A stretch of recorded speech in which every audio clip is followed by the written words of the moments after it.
ଛୋଟ ସଂହିତା ପାଠ ପଢୁ 34 ରେ ସେଠି ଗୋଟେ ସୁନ୍ଦର ପଦ ଗୋଟେ ଲେଖା ହେଇଛି। କେହି ଜଣେ ଆଉ ପଢିବେ, ସେଟା ହଉଛି ଯେ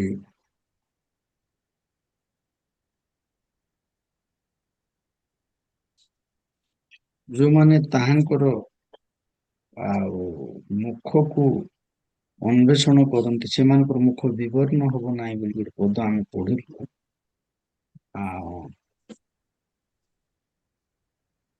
ଆମେ ଯଦି ସେଟା ଦେଖିବା,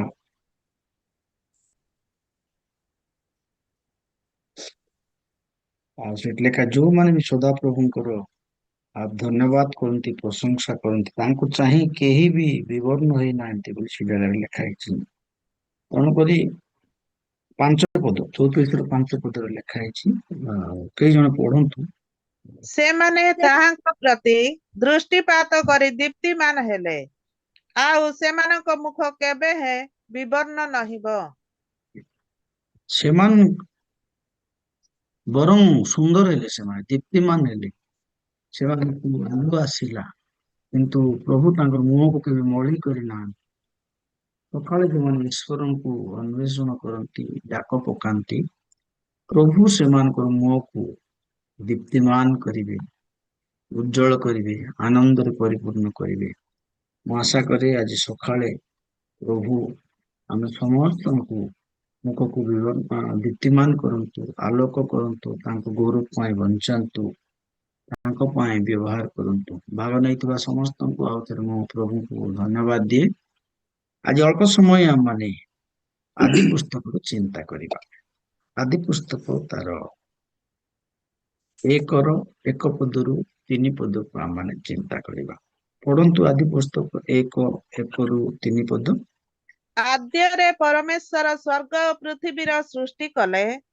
ପୃଥିବୀ ନିର୍ଜନ ଓ ଶୂନ୍ୟ ଥିଲା, ଆଉ ଗଭୀର ଜଳ ଉପରେ ଅନ୍ଧକାର ଥିଲା। ପୁଣି ପରମେଶ୍ୱରଙ୍କ ଆତ୍ମା ଜଳ ଉପରେ ବ୍ୟାପ୍ତ ଥିଲେ। ଅନନ୍ତର ପରମେଶ୍ୱର କହିଲେ, ଦୀପ୍ତି ହେଉ, ତହିଁରେ ଦୀପ୍ତି ହେଲା।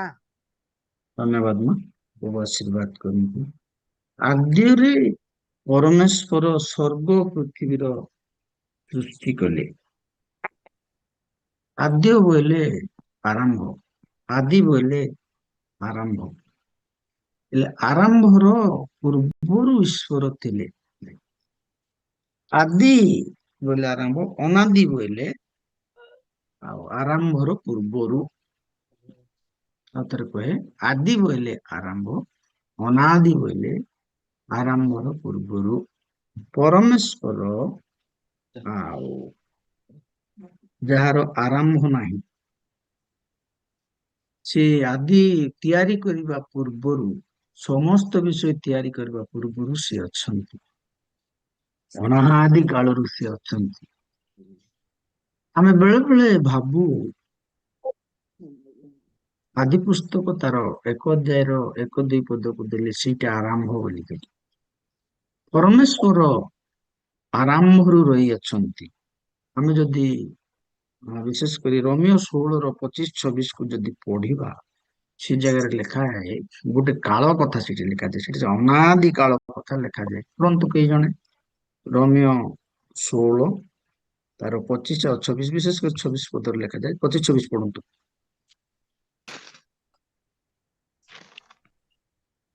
ଯେଉଁ ଈଶ୍ୱର ମୋହର ସୁସମାଚାର ଓ ଯୀଶୁଖ୍ରୀଷ୍ଟଙ୍କ ବିଷୟକ ପ୍ରଚାର ଅନୁସାରେ, ଅର୍ଥାତ୍ ଯେଉଁ ନିଗୁଡ ତତ୍ତ୍ୱ ଅନାଦି କାଳରୁ ଅବ୍ୟକ୍ତ ଥିଲା, ମାତ୍ର ଏବେ ବ୍ୟକ୍ତ ହୋଇଅଛି, ପୁଣି ବିଶ୍ୱାସ କରି ଆଜ୍ଞାବହ ହେବା ନିମନ୍ତେ ଅନାଦି ଈଶ୍ୱରଙ୍କ ଆଜ୍ଞା ଅନୁସାରେ ଭାବବାଦୀ ମାନଙ୍କ ଶାସ୍ତ୍ର ସାହାଯ୍ୟରେ ସମସ୍ତ ଜାତୀୟ ଲୋକମାନଙ୍କ ନିକଟରେ ଜ୍ଞାତ କରାଯାଇଅଛି। ସେହି ନିଗୁଡ ତତ୍ତ୍ୱର ପ୍ରକାଶ ଅନୁସାରେ ସେମାନଙ୍କୁ ସୁସ୍ଥିର କରିବାକୁ ସକ୍ଷମ ଅଟନ୍ତି। ଦିଟା କଥା ଲେଖା ହେଇଛି। ଗୋଟେ ହଉଛି ଅନାଦି କାଳ, ଆମେ ସମସ୍ତେ ମିଳିମିଶି କରିବାକୁ ଚିନ୍ତା କରିବା। ଗୋଟେ ହଉଛି ଅନାଦି କାଳ, ଆଉ ଗୋଟେ ହଉଛି ଅନାଦି ଈଶ୍ୱର। ପରମେଶ୍ୱର ସୃଷ୍ଟିର ପୂର୍ବରୁ ଅଛନ୍ତି। ଆଦି ପଛେ ଲେଖାଗଲା। ଅନାଦି ବୋଇଲେ ତାର ଆଗରୁ କିଛି ସୃଷ୍ଟି ହେଇ ନଥିଲା। ନା ଗଛ ପତ୍ର ସମୁଦ୍ର ନା ଆଉ କୌଣସି ପ୍ରତିମା କୌଣସି ବିଷୟ ସୃଷ୍ଟି ହେଇନଥିଲା। ସେ ଅନନ୍ତ କାଳୀନ ପରମେଶ୍ୱର। ତାଙ୍କର ଆରମ୍ଭ ନାହିଁ, ଶେଷ ନାହିଁ। ସେ ଅନାଦି ଈଶ୍ୱର। ଆମ ଗୀତ ବହିରେ ଗୋଟେ କଥା ଲେଖାଛି, ଅନାଦି ଈଶ୍ୱର ଦୟାର ସାଗର ବାଳକ ସଦାମର। ଗୀତ ରଚକ ମାନେ ଆଉ ତାକୁ ଏତେ ସୁନ୍ଦର କରି ରଚନା କରିଛନ୍ତି। ଅନାଦି ଈଶ୍ୱର ସୃଷ୍ଟିର ପୂର୍ବରୁ, ଆମର ପୂର୍ବରୁ, ଦେବତା ମାନଙ୍କ ପୂର୍ବରୁ, ଗଛଲତା ପୂର୍ବରୁ, ସମୁଦ୍ର ପୂର୍ବରୁ, ସବୁ ପୂର୍ବରୁ ସେ ଅଛନ୍ତି। ଯୀଶୁଙ୍କର ଆରମ୍ଭ ନାହିଁ କି ଶେଷ ନାହିଁ। ବେଳେ ବେଳେ ଆମେ ଯୀଶୁଙ୍କର ଜନ୍ମଦିନକୁ ଡେଟ୍ ମିଳୁନାହିଁ ଆମକୁ। ଆଉ କାହିଁକି ଯୀଶୁଙ୍କର ଜନ୍ମ କଥା ଲେଖା ହେଇନାହିଁ, ତାର ରହସ୍ୟ ହଉଛି ସେ ଅନାଦି କାଳର ଅଛି। ଡିସେମ୍ବର 25ରେ ଯଦି ତାଙ୍କର ଜନ୍ମ ଲେଖିଦେବେ, ଆଉ ସେଇଦିନ ଜନ୍ମ ହେଇଛନ୍ତି ବୋଲି ଏଇଟା ଗୋଟେ ପ୍ରୋସେସ ମାତ୍ର। କିନ୍ତୁ ପ୍ରଭୁ ଡିସେମ୍ବର 25ରେ ଜନ୍ମ ହେଇନାହାନ୍ତି। ସେ କହୁଛନ୍ତି ସେ ଅନାଦି କାଳରୁ ଅଛନ୍ତି।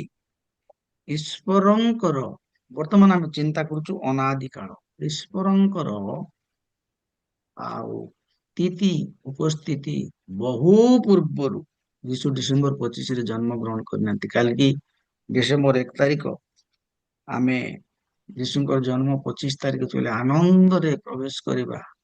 କିନ୍ତୁ ସେ ପରମେଶ୍ୱର, ସେ ସୀମିତ ଈଶ୍ୱର ନୁହନ୍ତି। ତାଙ୍କର ସ୍ଥିତି, ତାଙ୍କର ଉପସ୍ଥିତି ଅନାଦି କାଳରୁ କି ତାଙ୍କୁ ଜାଣନ୍ତି ନାହିଁ। ତାଙ୍କର ଦିନ ଆରମ୍ଭ ନାହିଁ କି ଶେଷ ନାହିଁ। ବହୁ ପୂର୍ବରୁ ସେ ଅଛନ୍ତି।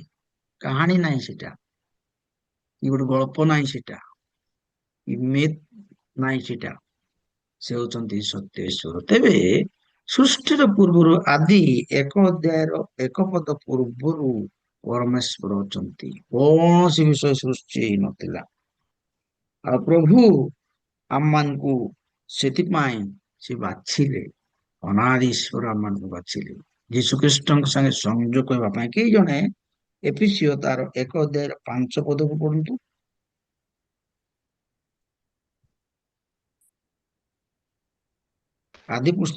ଏଫିସିଓ ପୁସ୍ତକ 1 ଅଧ୍ୟାୟର 5 ପଦ ପଢନ୍ତୁ।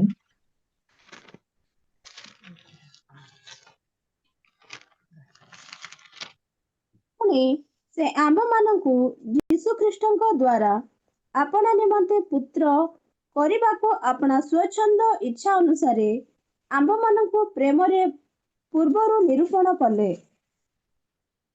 ଆମମାନଙ୍କୁ ଯୀଶୁ ଖ୍ରୀଷ୍ଟଙ୍କ ଦ୍ୱାରା ଈଶ୍ୱରଙ୍କ ପୁତ୍ର ହେବା କରିବା ପାଇଁ ସେ ଆମମାନଙ୍କୁ ସ୍ୱଚ୍ଛନ୍ଦରେ ସେ କଣ କଲେ? ନିରୂପଣ କଲେ।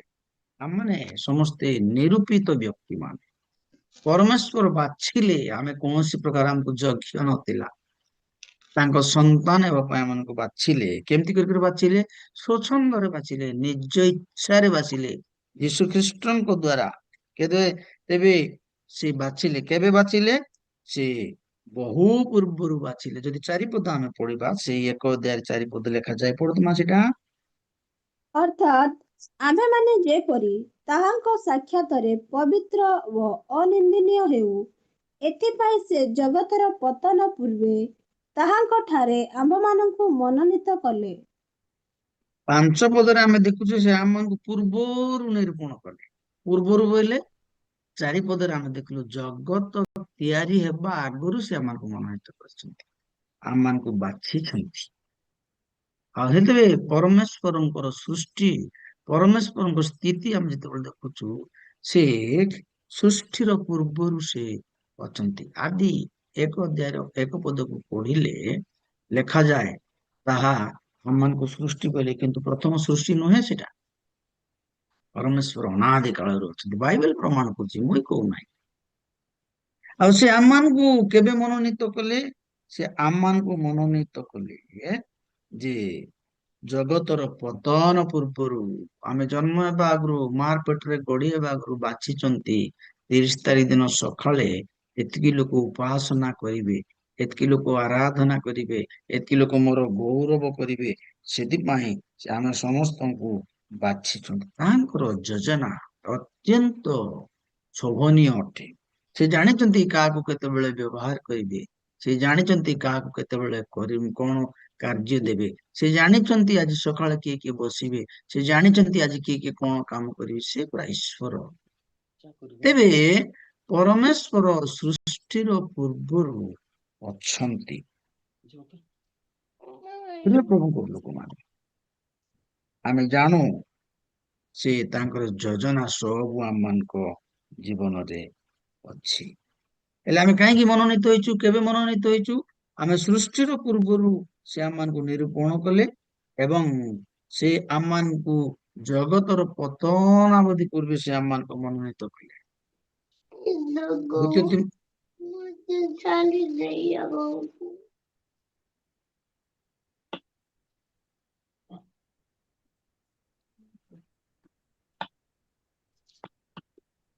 ଦ୍ୱିତୀୟ ତିମୋଥୀ ତାର 1 ଅଧ୍ୟାୟ 9 ପଦ ପଢୁ ତ କିଏ ଜଣେ ମା? ଦ୍ୱିତୀୟ ତିମୋଥୀ 1 ଅଧ୍ୟାୟର 9 ପଦ। ସେ ଆମ୍ଭମାନଙ୍କୁ ପରିତ୍ରାଣ କରିଅଛନ୍ତି ଓ ପବିତ୍ର ଆହ୍ୱାନରେ ଆହ୍ୱାନ କରିଅଛନ୍ତି। ଆମ୍ଭମାନଙ୍କ କର୍ମ ଅନୁସାରେ ସେ ତାହା କରିନାହାନ୍ତି, ମାତ୍ର ତାହାଙ୍କ ନିଜ ସଂକଳ୍ପ ଓ ଅନୁଗ୍ରହ ଅନୁସାରେ କରିଅଛନ୍ତି। ସେହି ଅନୁଗ୍ରହ ଅନାଦି କାଳ ପୂର୍ବରେ ଖ୍ରୀଷ୍ଟ ଯୀଶୁଙ୍କ ଠାରେ ଆମ୍ଭମାନଙ୍କୁ ପ୍ରଦତ୍ତ ହୋଇଥିଲା। ଏବେ କୋଉ କାଳରେ? ଅନାଦି କାଳରେ। ଅନାଦି କାଳ ବୋଲିକରି କହିଲେ ତା ସୃଷ୍ଟିର ପୂର୍ବରୁ ପରମେଶ୍ୱର ଆମମାନଙ୍କୁ ମନୋନୀତ କରିଛନ୍ତି। ପ୍ରିୟ ପ୍ରଭୁଙ୍କର ଲୋକମାନେ, ଈଶ୍ୱରଙ୍କର ସମୟ ପ୍ରଥମ ସୃଷ୍ଟି ହଉଛି ସେ ଅନାଦି କାଳରୁ ଅଛନ୍ତି। ଫାଷ୍ଟ କଥା ମୁଁ କହିଲି 1 ଅଧ୍ୟାୟରେ 1 ପଦକୁ ଯେତିବା ଈଶ୍ୱର ଅନାଦି କାଳରୁ ଅଛନ୍ତି। ସେ ଆମକୁ କାହିଁକି ସୃଷ୍ଟି କଲେ? ନା ତାଙ୍କର ସହିତ ଆମେ ପୁତ୍ରତ୍ୱର ଅଧିକାର ପ୍ରାପ୍ତ ହେବା।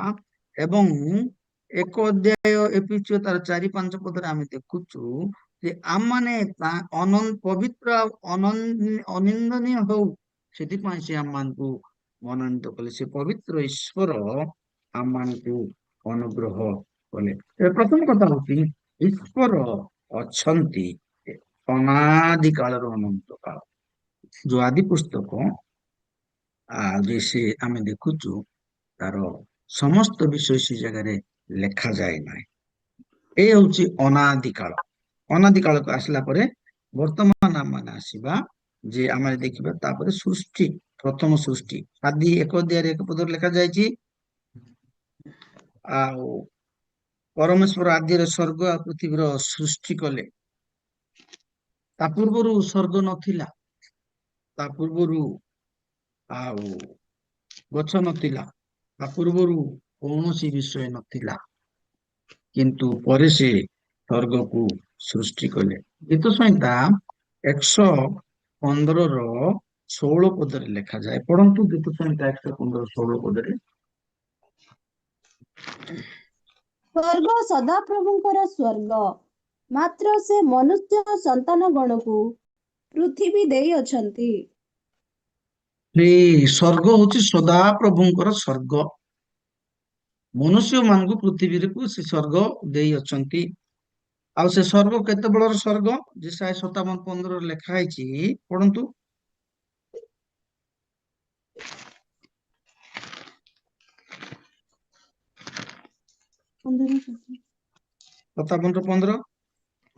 ହଁ, ସଭ୍ୟତାର ଅଭାବ ହୋଇଅଛି ଓ ଯେ ଦୁଷ୍କର୍ମ ତ୍ୟାଗ କରେ ସେ ଆପଣାକୁ ଲୁଟ ସ୍ୱରୂପ କରେ।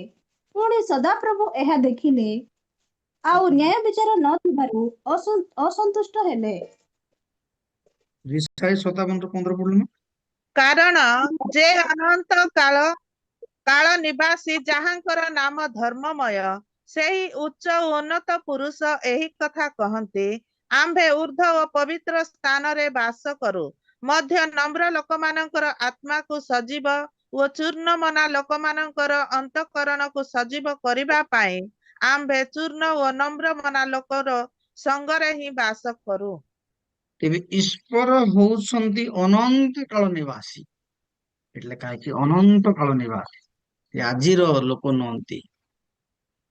ଆମେ କୁଆଡେ ଗଲା ବେଳକୁ କୋଉଠି ଗୋଟେ ଭଲ ପଥର ଦେଖିଲୁ, ସେଠି ସିନ୍ଦୁର ପକେଇଦେଲେ କେତେବେଳେ ମନ୍ଦିର ବି ହେଇଯାଏ, କେତେବେଳେ ଗିର୍ଜାଘର ହେଇଯାଏ, କେତେବେଳେ ମସଜିଦ ହେଇଯାଏ।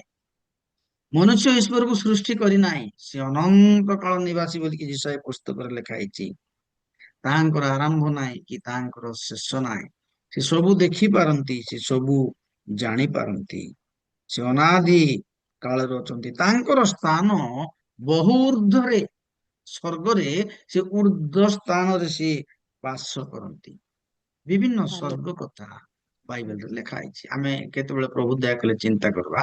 ବିଭିନ୍ନ ସ୍ୱର୍ଗ କଥା ବାଇବେଲରେ ଲେଖା ହେଇଛି। ପ୍ରଥମ ସ୍ୱର୍ଗ, ଦ୍ୱିତୀୟ ସ୍ୱର୍ଗ, ତୃତୀୟ ସ୍ୱର୍ଗ, ପ୍ରେରିତ କହୁଥିବା ସ୍ୱର୍ଗ। ହେଲେ ପ୍ରଥମ ସ୍ୱର୍ଗ, ପ୍ରେରିତ ପଉଲ କହୁଛନ୍ତି ତୃତୀୟ ସ୍ୱର୍ଗ କଥା। ସେ ବୋଧେ ଆଉ ସେ ତଳ ସ୍ୱର୍ଗର କଥା କହୁଛନ୍ତି। ପରମେଶ୍ୱର ଊର୍ଧ୍ୱରେ ରହନ୍ତି, ପ୍ରଥମ ସ୍ୱର୍ଗରେ ସେ ରହନ୍ତି। ସେ ଅଛନ୍ତି। ପ୍ରଥମ କଥା ଆମେ ଦେଖିଲୁ ଅନାଦି କାଳରୁ ଈଶ୍ୱର ଅଛନ୍ତି। ତାପରେ ଆସିଲା ଆଦି କାଳ। ଯୋଉ ଆଦି କାଳ କଥା ଆମେ ଦେଖୁଛୁ, ଆଦି କାଳରେ ପରମେଶ୍ୱର ସବୁ ଜିନିଷକୁ ସୃଷ୍ଟି କଲେ। ଏବେ ଅନାଦି କାଳରୁ ଯେତେବେଳେ ସେ ଅଛନ୍ତି, ସେ ତାଙ୍କର ରହିବା ସ୍ଥାନ ପବିତ୍ର ଅଟେ। ଦିନେ ମୂଷା ପଚାରିଲେ ପ୍ରଭୁଙ୍କୁ, ତୁମେ ପ୍ରଭୁ ସେ ଫାରୋ ପାଖକୁ ମୁଁ ଯିବି ଯେ, ଆଉ ମତେ ଯଦି ସେ ପଚାରିଲେ ମୁଁ କଣ କହିବି? କହିବୁ ଆମ୍ଭେ ଯିଏ ଅଛୁ ସେ ଅଛୁ, ଆମ୍ଭେ ଯିଏ ଅଛୁ ସେ ଅଛୁ। ସେ ଥିଲେ, ଅଛନ୍ତି, ଆଉ ରହିଥିବେ। ଅନେକ ଲୋକ ପ୍ରଭୁଙ୍କୁ ଜାଣନ୍ତି ନାହିଁ, ବିଶ୍ୱାସ କରନ୍ତି ନାହିଁ। କିନ୍ତୁ ପରମେଶ୍ୱରକୁ ମନୁଷ୍ୟ ତିଆରି କରିପାରେ ନାହିଁ। ପରମେଶ୍ୱର ଆଦ୍ୟରେ ଅଛନ୍ତି। ତାଙ୍କର ସ୍ଥାନ ଅତି ଉଚ୍ଚ ସ୍ୱର୍ଗରେ। ସେ ଅନନ୍ତ କାଳରୁ ଅନାଦି କାଳ ପର୍ଯ୍ୟନ୍ତ ସେ ରହିଛନ୍ତି। ସୃଷ୍ଟିର ଅନେକ ରହସ୍ୟ ରହିଛି। ଏକ ଅଧ୍ୟାୟର ଏକ ପଦକୁ ଯଦି ଆମେ ପଢୁଛୁ, ସେଠି ଦେଖାଯାଉଛି ସଦାପ୍ରଭୁ ପରମେଶ୍ୱର ସୃଷ୍ଟିକୁ, ସ୍ୱର୍ଗ ପୃଥିବୀକୁ ସୃଷ୍ଟି କଲେ। କିନ୍ତୁ ଆଦ୍ୟରେ ବୋଲି ଲେଖା ହେଇଛି, କିନ୍ତୁ ଅନାଦି କାଳରେ ସେ ଥିଲେ। ଆଦି କାଳରେ ସେ ସୃଷ୍ଟି କଲେ, ଅନାଦି କାଳରେ ଆଉ ଗୋଟେ ପୃଥିବୀ ଥିଲା। ତାକୁ ଆମେ ଅଳ୍ପ ସମୟ ଚିନ୍ତା କରିବା। ତେବେ ସେ ଊର୍ଦ୍ଧ୍ୱରେ ବାସ କରନ୍ତି। ପ୍ରଥମ କଥା ମୁଁ କହିଲି, ସେ ଅନାଦି ଈଶ୍ୱର, ତାଙ୍କ ସାଙ୍ଗେ କାହାକୁ ତୁଳନା କରାଯାଇ ପାରିବ ନାହିଁ। ସ୍ୱର୍ଗ ତିଆରି ହେବା ପୂର୍ବରୁ ସେ ଅଛନ୍ତି, ପୃଥିବୀ ତିଆରି ହେବା ପୂର୍ବରୁ ଅଛନ୍ତି, କୌଣସି ବିଷୟ ତିଆରି ହେବା ପୂର୍ବରୁ ସେ ଅଛନ୍ତି। ଆଉ ପ୍ରଥମ ଦ୍ୱିତୀୟ ତିମୋଥୀ 1:9 ଅନୁସାରେ ସେ ଆମମାନଙ୍କୁ ଅନୁଗ୍ରହରେ ଆମମାନଙ୍କୁ ଡାକିଲେ ଏବଂ ସମସ୍ତ ବିଷୟ ସେ ଆମମାନଙ୍କୁ ଦେଲେ। ଆମର ଧର୍ମ କର୍ମ ଦ୍ଵାରା ନାହିଁ, ଆମମାନଙ୍କର ବଳ ଦ୍ଵାରା ନାହିଁ। ଆଜି ସକାଳେ ଯଦି ବସିଛୁ, ଆମେ ତାଙ୍କର ଅନୁଗ୍ରହ ଦ୍ଵାରା ଆମମାନେ ବଞ୍ଚିଛୁ। ପ୍ରଥମ ତିମୋଥୀ ତାର 1:4-5 ପଦ ଅନୁସାରେ ସେମାନଙ୍କୁ ପବିତ୍ର ଭାବରେ ଡାକିଲେ, ଆମକୁ ତିଆରି କଲେ, ଅନୁଗ୍ରହ କଲେ। ଅନାଦି କାଳରୁ ସେ ଚିନ୍ତା କରିଥିଲେ, ପ୍ରୋଜେକ୍ଟ କଲେ। ଆଜି ସକାଳେ ଆଉ ଶର୍ମିଷ୍ଠା ୱାର୍ସିପ କରିବ ବୋଲି, ଆଜି ସକାଳେ ହୁଏତ ଅମରୀଶ ବାବୁ ଲିଡ୍ କରିବେ ବୋଲି, ଆଜି ସକାଳେ ପ୍ରକାଶ ଭୂତା ପ୍ରଚାର କରିବେ ବୋଲି, ସେ ଆଦ୍ୟରୁ ତିଆରି କରିଥିଲେ। ପରମେଶ୍ୱର ଆଦ୍ୟରେ ଅଛନ୍ତି। ତେବେ ସ୍ୱର୍ଗ କଥା କହିଲେ ସେ ଊର୍ଦ୍ଧ୍ୱରେ ରହନ୍ତି। ସେ ଊର୍ଦ୍ଧ୍ୱ ହଉଛି ତାଙ୍କର ସ୍ୱର୍ଗ। ପ୍ରଥମ ସ୍ୱର୍ଗ ଈଶ୍ୱର ରହନ୍ତି। ମନେ ରଖିଥାନ୍ତୁ, ପ୍ରଥମ ସ୍ୱର୍ଗ ଈଶ୍ୱର ରହନ୍ତି। ଆଉ ଦ୍ୱିତୀୟ ସ୍ୱର୍ଗରେ ସେ ଦୂତମାନେ ରହନ୍ତି। ତୃତୀୟ ସ୍ୱର୍ଗରେ ତାଙ୍କର ସାଧୁ ମନୋନୀତ ଲୋକମାନେ ରହନ୍ତି, ଯୋଉମାନେ ମୃତ୍ୟୁବରଣ କଲା ପରେ ସେମାନଙ୍କୁ ରହନ୍ତି। ସେଟା ହଉଛି ପାରାଦୀସ। କିନ୍ତୁ ଈଶ୍ୱର ସ୍ୱର୍ଗରୁ ଆସିଛନ୍ତି, ଆଉ ଈଶ୍ୱର ରହିବା ସ୍ୱର୍ଗକୁ କେହି କେବେ ଯାଇନାହାନ୍ତି। ଆମେ ଟିକେ ଜହନ ପୁସ୍ତକ ତାର 3:13 ପଦ କେହି ଜଣ ପଢନ୍ତୁ।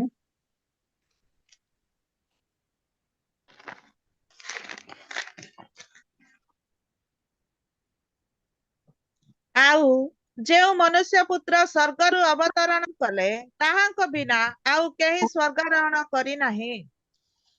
ତେବେ ଯୋଉ ସ୍ୱର୍ଗ କଥା ଏଠି ଲେଖା ହେଇଛି, ପରମେଶ୍ୱର ସ୍ୱର୍ଗ, ତାଙ୍କ ସ୍ୱର୍ଗ ବହୁତ ଉଚ୍ଚରେ, କେହି ଯାଇନାହାନ୍ତି ଯୀଶୁଙ୍କ ଛାଡିକି। ପ୍ରେରିତ ପାଉଲ କହିଲେ, ମୁଁ ତୃତୀୟ ସ୍ୱର୍ଗ ପର୍ଯ୍ୟନ୍ତ ଗଲି, ତାପରେ ଆଉ ଯାଇପାରିଲି ନାହିଁ। ତାଙ୍କର ଲିମିଟ ସେତିକି ଏକା ଥିଲା।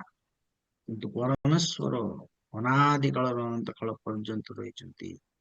ସ୍ୱର୍ଗ ବହୁ ଉଚ୍ଚରେ, କେବଳ ଯୀଶୁ ହିଁ ଯାଇପାରିଥିଲେ ସେଠିକି, ଆଉ କେହି ଯାଇନାହାନ୍ତି। ବିଶେଷ କରି ଆମେ ଯେତେବେଳେ ଦେଖୁଛୁ ପ୍ରଭୁ ଯୀଶୁ ଖ୍ରୀଷ୍ଟଙ୍କର ଜନ୍ମ କଥା, ଏଠି ଜନ୍ମ ବୋଲି ଲେଖାଯାଏ ନାହିଁ, ଅବତରଣ ବୋଲିକରି ଲେଖାଯାଇଛି। ସେ ଅବତରଣ କଲେ, ସେ ଓହ୍ଲେଇକରି ଆସିଲେ।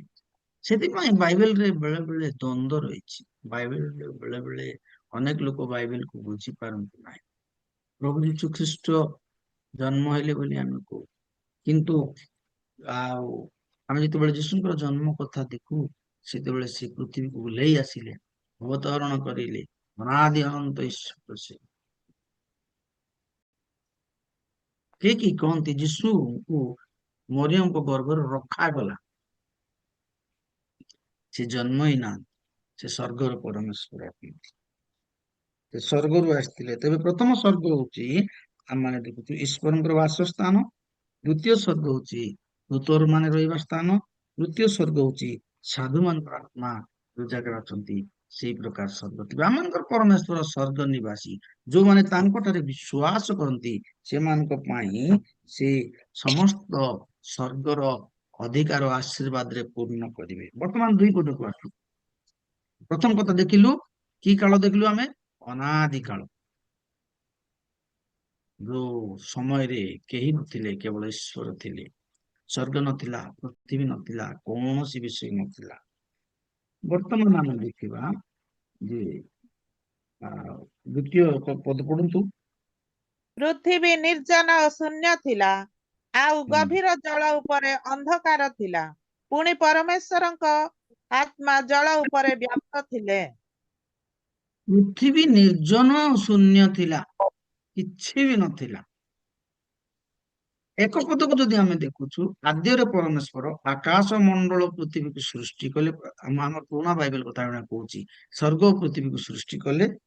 କିନ୍ତୁ ଦୁଇ ପଦରେ ଆମେ ଯେତେବେଳେ ଦେଖୁଛୁ, ପୃଥିବୀ ନିର୍ଜନ ଆଉ ଶୂନ୍ୟ ଥିଲା, କିଛି କିଛି ନଥିଲା। ଯେତେ ସୃଷ୍ଟି ହେଇଥିଲା ସବୁ ନଷ୍ଟ ହେଇଯାଇଥିଲା। ଯେଶାୟ 45:18 ପଦ ଯଦି ପଢିଲେ ଆମେ ଜାଣିପାରିବା। ପଢନ୍ତୁ।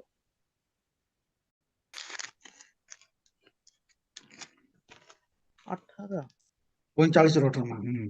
କାରଣ ଆକାଶ ମଣ୍ଡଳର ସୃଷ୍ଟିକର୍ତ୍ତା ସଦାପ୍ରଭୁ ଏରୂପ କହନ୍ତି, ସେ ପରମେଶ୍ୱର ଅଟନ୍ତି। ସେ ପୃଥିବୀକି ନିର୍ମାଣ କରି ପ୍ରସ୍ତୁତ କଲେ, ସେ ତାହା ସ୍ଥାପନ କଲେ। ସେ ତାହା ଶୂନ୍ୟ କରି ସୃଷ୍ଟି ନ କରି ବସତି ସ୍ଥାନ ହେବା ପାଇଁ ନିର୍ମାଣ କଲେ। ଆମ୍ଭେ ସଦାପ୍ରଭୁ, ଆଉ ଦ୍ୱିତୀୟ କେହି ନାହିଁ। ରାଇଟ। ଏଠି ଦେଖୁଛୁ, ପ୍ରଭୁ ପୃଥିବୀକୁ ଶୂନ୍ୟ କରି ତିଆରି କରିନାହାନ୍ତି, ସବୁ ପରିପୂର୍ଣ୍ଣ କରି ତିଆରି କଲେ। ଯାହାର ଯାହା ଆବଶ୍ୟକତା ସବୁ ରହିଲା। ଆଦ୍ୟରେ ପରମେଶ୍ୱର ଆକାଶ ମଣ୍ଡଳ ପୃଥିବୀକୁ ସୃଷ୍ଟି କଲେ। କିନ୍ତୁ ଦୁଇ ପଦକୁ ଯେତେବେଳେ ପଳେଇ ଆସୁଛୁ ଆମେ, ଦୁଇ ପଦରେ ଲେଖାଯାଏ ପୃଥିବୀ ଶୂନ୍ୟ ଥିଲା। ପ୍ରଥମ ବିଷୟ ମୁଁ ଆପଣମାନଙ୍କୁ କହିଲି ଯେ ପରମେଶ୍ୱରଙ୍କର ସମୟ ଅନାଦି କାଳ। ଦ୍ୱିତୀୟ କଥା ହଉଛି ଶୂନ୍ୟ କାଳ, କିଛି ନଥିଲା। ଯାହା ଯାହା ପ୍ରଭୁ ଦେଇଥିଲେ, ଆମେ ଆଲୋଚନା କରିବା ପ୍ରଭୁ ଦୟା କଲେ ଅନ୍ୟ ଦିନ ମାନଙ୍କରେ କେମିତି ପୃଥିବୀ ନଷ୍ଟ ହେଲା। ଯାହା ଯାହା ପ୍ରଭୁ ଦେଇଥିଲେ ସେ ସବୁ ନଷ୍ଟ ହେଇଗଲା, ଶୂନ୍ୟ ହେଇଗଲା, କୌଣସି ଜିନିଷ ରହିଲା ନାହିଁ। କାରଣ ଏକ ବହୁତ ବଡ ଘଟଣା ଏକ ଆଉ ଦୁଇ ପଦ ମଧ୍ୟରେ ଘଟିଛି। ତୃତୀୟ କଥା ହଉଛି, ଆମେ ତିନି ପଦ ପଢନ୍ତୁ। ଅନନ୍ତର ପରମେଶ୍ୱର କହିଲେ, ଦୀପ୍ତି ହେଉ, ତହିଁରେ ଦୀପ୍ତି ହେଲା। ତୃତୀୟ ବିଷୟ ହଉଛି ପୁନରୁଦ୍ଧାରର କାଳ, ରିକ୍ରିଏସନ। ଆଉ ଥରେ ପ୍ରଭୁ ପୃଥିବୀକୁ ସୃଷ୍ଟି କଲେ। ଦୀପ୍ତି ହଉ, ତହିଁରେ ଦୀପ୍ତି ହେଲା, ଅନ୍ଧକାର ଆଉ ରହିଲା ନାହିଁ। ଏବେ ମୁଁ ଏଇଟା ବହୁତ ଗଭୀର ପାଠ, ଗଭୀର କଥା, ଜାଣିବା ପାଇଁ ବହୁତ କଷ୍ଟ। ମୁଁ ଜଷ୍ଟ ସହଜରେ କହିବା ପାଇଁ ଚାହୁଁଛି, ପ୍ରଭୁ ଆଦି ପୁସ୍ତକ 1 ଅଧ୍ୟାୟରେ 1 ପଦରେ ସବୁକୁ ସୃଷ୍ଟି କଲେ। ସେ ସୃଷ୍ଟି କରିବା ପୂର୍ବରୁ ଥିଲେ, ପ୍ରମାଣ ସହିତ ମୁଁ କହିଲି। ଆଉ ଯେତେବେଳେ ସେ ସୃଷ୍ଟି କଲେ, ପୃଥିବୀ ନଷ୍ଟ ହେଇଗଲା, ପ୍ରଥମ ପୃଥିବୀ। ଯେତେବେଳେ ସେ ନଷ୍ଟ ହେଇଗଲା ଆଉ ପୃଥିବୀ ଶୂନ୍ୟ ଥିଲା, କେମିତି ସୃଷ୍ଟି କଲେ? ସେ ବିଷୟ ତାର 45 ର 18 ପଦରେ ଆମେ ଦେଖୁଛୁ। ତାପରେ ଆଦି ପୁସ୍ତକକୁ 2 ଅଧ୍ୟାୟକୁ ଯେତେବେଳେ ଯାଉଛୁ, 2 ପଦକୁ ଯାଉଛୁ, ପୃଥିବୀ ଶୂନ୍ୟ ଥିଲା, କିଛି ନଥିଲା। ପରମେଶ୍ୱର ଦେଖିଲେ, ଦୁଃଖ କଲେ ଏବଂ ତାପରେ ଆଉ ଥରେ ଏକ ପୃଥିବୀକୁ ସୃଷ୍ଟି କଲେ, ଯୋଉ ପୃଥିବୀରେ ଆମେ ବର୍ତ୍ତମାନ ବାସ କରୁଅଛୁ। ସେତେବେଳେ ଭୂମି ନଥିଲା। ଏଇ ଯୋଉ ଜଳ ଆଉ ଭୂମି କଥା ଆଉ ଲେଖା ଯାଇ ନାହିଁ ଆଦି ପୁସ୍ତକରେ, କୌଣସି ବିଷୟ ନଥିଲା। ଆମେ ଯଦି ଆଇବ ପୁସ୍ତକ 38 ଅଧ୍ୟାୟ ଯଦି ଦେଖିବା, 4, 5, 6 ପଦ ପଢମ। ଆଇବ ପୁସ୍ତକ 38।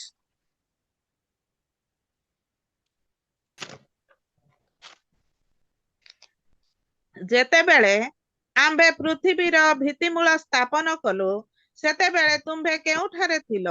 ବୁଦ୍ଧି ଥିଲେ ବୁଝାଇ ଦିଅ। ତୁମ୍ଭେ କି ଜାଣ, କିଏ ତହିଁର ପରିମାଣ ନିରୂପଣ କଲା, ଅବା କିଏ ତହିଁ ଉପରେ ପରିମାପକ ରଜ୍ଜୁ ପ୍ରସାରିଲା?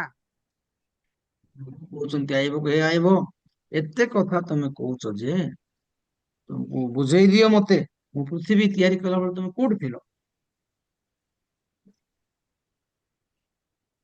ସମୁଦ୍ର କଥା, ଭୂମି କଥା ଲେଖା ଯାଇ ନାହିଁ ଆଦି ପୁସ୍ତକରେ, କିନ୍ତୁ ଆଇବ ପୁସ୍ତକରେ ଲେଖା ଯାଇଛି।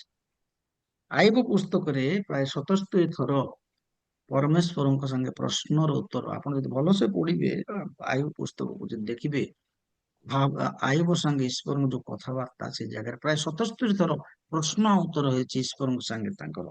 ସେଇ ଭିତରେ ସେ ପଚାରୁଛନ୍ତି, ଅୟ ଆଇବ, ଏତେ କଥା ତୁ କୁଆଡେ ଯାଇଥିଲୁ? ମୁଁ ପୃଥିବୀ ସୃଷ୍ଟି କଲା ବେଳକୁ କୋଉଠି ଥିଲୁ? ପରମେଶ୍ୱରଙ୍କର ବାକ୍ୟରେ ଲେଖାଯାଏ, ତା ହଉଛି ଯେ ପ୍ରଭୁ ପୃଥିବୀକୁ ସୃଷ୍ଟି କଲେ। ଆଉ ଥରେ ଯେତେବେଳେ ପ୍ରଭୁ ପୃଥିବୀକୁ ସୃଷ୍ଟି କଲେ, ସେତେବେଳେ ଦୂତ ମାନେ ଧନ୍ୟବାଦ ଦଉଥିଲେ। ମୁଁ ଆସନ୍ତା କାଲିକି ଆମେ ଯଦି ପ୍ରଭୁ ଦୟା କଲେ ଆଉ ଗୋଟେ ଦିନ ଚିନ୍ତା କରିବା। ଆଉ ଦୂତ ମାନେ ଈଶ୍ୱରଙ୍କର ଧନ୍ୟବାଦ କରୁଥିଲେ। ଆଉ ପୃଥିବୀ ସୃଷ୍ଟି ହେଲା ବେଳକୁ ଆଉ ସମସ୍ତ ଆଉ ସରାପ ଗୁଣ ତାଙ୍କର ଗୌରବ କରୁଥିଲେ। ଏବେ ଆଜି ମୁଁ 3ଟା କଥା ଜଷ୍ଟ ମୁଁ କହିଲି ଯେ ଈଶ୍ୱର ଆଦ୍ୟରେ ଥିଲେ, ଅନାଦି କାଳରୁ ସେ ଅଛନ୍ତି। ସ୍ୱର୍ଗ ପୃଥିବୀ ସୃଷ୍ଟି ହେବା ପୂର୍ବରୁ ଅଛନ୍ତି, ତା ହଉଛି ଅନାଦି କାଳ। 2 ନମ୍ବର କଥା ହଉଛି, ତାପରେ ଆମେ ଦେଖୁଛୁ ଆଉ ଆଦି କାଳ, ଯୋଉ ସମୟରେ ସେ ସୃଷ୍ଟିର ଆରମ୍ଭ କଲେ। ତୃତୀୟ କଥା ହଉଛି ଶୂନ୍ୟ କାଳ, ଯୋଉ ସମୟରେ ପୃଥିବୀ ସବୁ କିଛି ନଥିଲା। ଚତୁର୍ଥ କଥା ହଉଛି ଆଉ ପୁନରୁଦ୍ଧାର କାଳ, ଗୋଟେ ଗୋଟେ ପ୍ରଭୁ ସୃଷ୍ଟି କଲେ। ପ୍ରଭୁ ଅନୁଗ୍ରହ କରନ୍ତୁ। ଯଦି ବୁଝିବାର କଷ୍ଟ ହଉଛି, ଆଉ ଥରେ ମୁଁ ସରଳ ଭାଷାରେ ବୁଝେଇବାକୁ ଚେଷ୍ଟା କରିବି। ଈଶ୍ୱର ଆଦ୍ୟରେ ଥିଲେ, ସ୍ୱର୍ଗ ଆଉ ପୃଥିବୀର ଆରମ୍ଭ ହେବା ପୂର୍ବରୁ। ତାପରେ ପୃଥିବୀ ଶୂନ୍ୟ ହେଲା, ତାପରେ ପ୍ରଭୁ ପୃଥିବୀକୁ ପୁନରୁଦ୍ଧାର କଲେ। 4ଟା କାଳ କଥା ମୁଁ କହିଲି, ଗୋଟେ ହଉଛି ଅନାଦି କାଳ, ଗୋଟେ ହଉଛି ଆଦି କାଳ, ଗୋଟେ ହଉଛି ଶୂନ୍ୟ କାଳ, ଗୋଟେ ହଉଛି ପୁନରୁଦ୍ଧାର କାଳ, ଯୋଉ ସମୟରେ ଆମେ ବାସ। ଆଇବ ପୁସ୍ତକକୁ ଯଦି ପଢିବେ, ଆଉ ପୃଥିବୀର ସୃଷ୍ଟି କଥା ଲେଖାଯାଏ, ପବନର ସୃଷ୍ଟି କଥା ଲେଖାଯାଏ। ଆଇବ ପୁସ୍ତକ ଯଦି ପଢିବେ, ଭୂମିର ସୃଷ୍ଟି କଥା ଲେଖାଯାଏ। ଯୋଉଟା ଆଦି ପୁସ୍ତକରେ ପାଇବେ ନାହିଁ, ସେ ସବୁ ଜିନିଷ ପାଇବେ। ପ୍ରଭୁ ଅନୁଗ୍ରହ କରନ୍ତୁ। ଆମେ ଯାହାର ସେବା କରୁଛୁ, ସେ କାଲି ତିଆରି କରିବା ଈଶ୍ୱର ନାହିଁ। ମୁଁ କହିବାର କଥା ହଉଛି, ସେ ଅନାଦି କାଳରୁ ଅନନ୍ତ କାଳ ଅଛନ୍ତି। ତାଙ୍କ ଯୋଜନା ଭିତରେ ଆମେ ଅଛୁ, ତାଙ୍କ ସଂକଳ୍ପ ଭିତରେ ଅଛୁ। ଏଫେସୀୟ 1:4-5 ଅନୁସାରେ ସେ ଆମକୁ ଏତେ ପ୍ରେମ କଲେ, ତାଙ୍କ ପ୍ରେମରେ ଖ୍ରୀଷ୍ଟଙ୍କ ଠାରେ ଆମକୁ ସମ୍ମିଳିତ କଲେ। ତେବେ ଆମେ ଜାଣୁ ପ୍ରଭୁ ମହାନ ଅଟନ୍ତି। ଆଜି ସମସ୍ତଙ୍କୁ ଅନୁଗ୍ରହ କରୁ। ଯୋଉ ଈଶ୍ୱରଙ୍କୁ ଆମେ ସେବା କରୁଛୁ, ସେ ଅନାଦି କାଳରୁ ଅଛନ୍ତି, ଅନନ୍ତ କାଳରୁ ଅଛନ୍ତି, ସ୍ୱର୍ଗ ସୃଷ୍ଟି ହେବା ପୂର୍ବରୁ ଅଛନ୍ତି। ଆମେ ଡାକିଲେ ଶୁଣିବେ, ଆମେ କାନ୍ଦିଲେ ଦେଖିବେ, ଆମେ ଦୁଃଖ କଲେ ସେ ଅନୁଭବ କରିବେ। ସେ ହେଉଛନ୍ତି ଈଶ୍ୱର। ପ୍ରଭୁ ଏ ଛୋଟିଆ ଚିନ୍ତାରେ ସମସ୍ତଙ୍କୁ ଆଶୀର୍ବାଦ କରନ୍ତୁ। ସୃଷ୍ଟିର ବିବରଣ କଥା ମୁଁ ମୋ ସମୟରେ ମୁଁ ତାକୁ ଆଉ ଅନେକ ଗୁଡାଏ କଥା ପ୍ରଭୁ ଦୟାକରି ମୁଁ କହିବି। ଆଉ ଆମେ ତାକୁ ଆଗାମୀ ଦିନ ମଧ୍ୟରେ ଆମେ ଆଲୋଚନା କରିବା। କିନ୍ତୁ ଆପଣ ମାନଙ୍କର ଜଣା ପାଇଁ ଆଜି ମୁଁ ଏଇ କଥା